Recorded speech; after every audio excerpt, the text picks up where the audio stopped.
Hello and welcome back to Simply Biology. In today's video, we're going to be looking at the protein structure. We're going to be looking at the primary, the secondary, the tertiary and the quaternary of structures of some proteins, and we're going to be analysing the different components of each structure. So, without further ado, let's get started. So we'll firstly look at what the primary structure of a protein is. So the primary structure of a protein is the sequence of amino acids that is composed of the polypeptide chain. So remember, amino acids are the monomers that make up a polymer, and in this case the amino acids make up the polymer, which is the protein molecule. So many amino acids can be linked together by peptide bonds to form a long-chained polypeptide, which is known as the polymer molecule. So the change in the amino acid sequence can cause the secondary structure and the tertiary structure to change. It can affect them. It can affect them, perhaps making the protein non-functional by changing the shape, for example, of an enzyme active site, and therefore an enzyme becomes denatured and is unable to bind with the substrate molecule. So the primary structure is very important because it's the sequence of amino acids that make up the polypeptide chain. So that brings us on to the secondary structure. So the secondary structure is known as the initial folding of the polypeptide. So when the polypeptide is made, it could perhaps be sent off to what's known as the Golgi apparatus, and where it will be folded to either form the alpha helix or the beta pleated sheets. So the alpha helix causes the polypeptide chain to coil into a tubular shape, whereas the beta pleated sheets are where the polypeptide chain folds back in on itself to form flat parallel sheets. And it's important to note that in the secondary structure, it's held together by hydrogen bonding between the NH slight positive charge on the amino group and the C double bonded O of the carboxylic acid group, which has a slight negative charge. So hydrogen bonds are between an electron deficient hydrogen, as you can see here, because the N has a greater electronegativity than the H, the hydrogen molecule. And then it's also between a lone pair of electrons. So the lone pair is provided by the oxygen atom of the C double bonded O.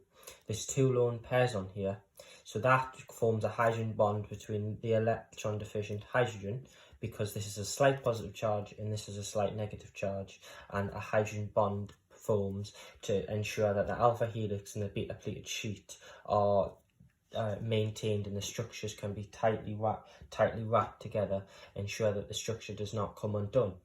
And finally, the secondary structure is determined by the R groups, but it does not involve any bonds between these groups. So the R groups determine whether an alpha helix forms or a beta pleated sheet forms, but it's important to note that there's no bonds occur between R groups in the secondary structure. So remember, an R group is the variable group. It's what makes an amino acid unique. So the next structure we're going to look at is the tertiary structure. So this is what's known as the unique 3D shape and is called the tertiary structure. There's 4 different types of bonds that can occur in the tertiary structure. So you have disulfate bonds, which are also known as disulfate bridges, which occur between sulfur atoms on 2 cysteine, which is a type of amino acid, 2 cysteine amino acid R groups.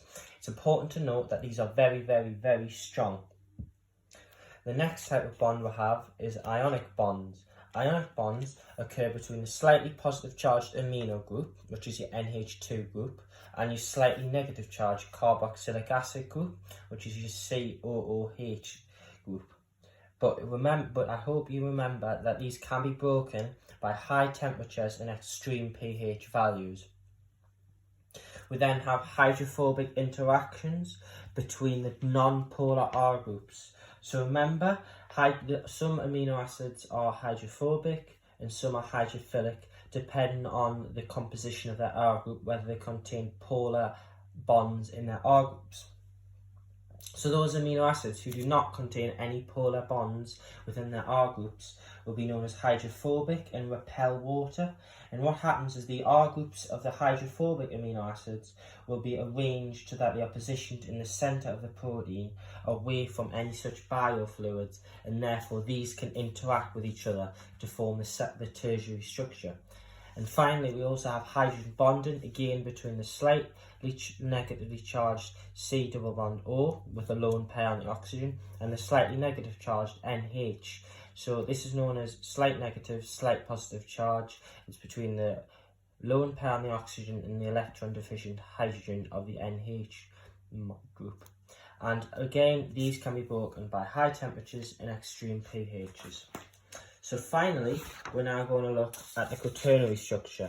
So the quaternary structure of a protein is quite rare, and this occurs when a protein has more than one polypeptide chain. So an example of this is haemoglobin, which actually has 4 chains, 2 beta-pleated sheets and 2 alpha helixes, with an iron acts as a prosthetic group. And obviously hemoglobin is important for the transport of oxygen. It's found in red blood cells. It binds to the oxygen and allows us to carry it around the body as oxyhemoglobin, and obviously all muscles require this for during respiration. So thank you for listening to this video, and I hope you've enjoyed it. I hope you now learned all about the different types of protein structure, including primary, secondary and tertiary structure. Thank you and goodbye.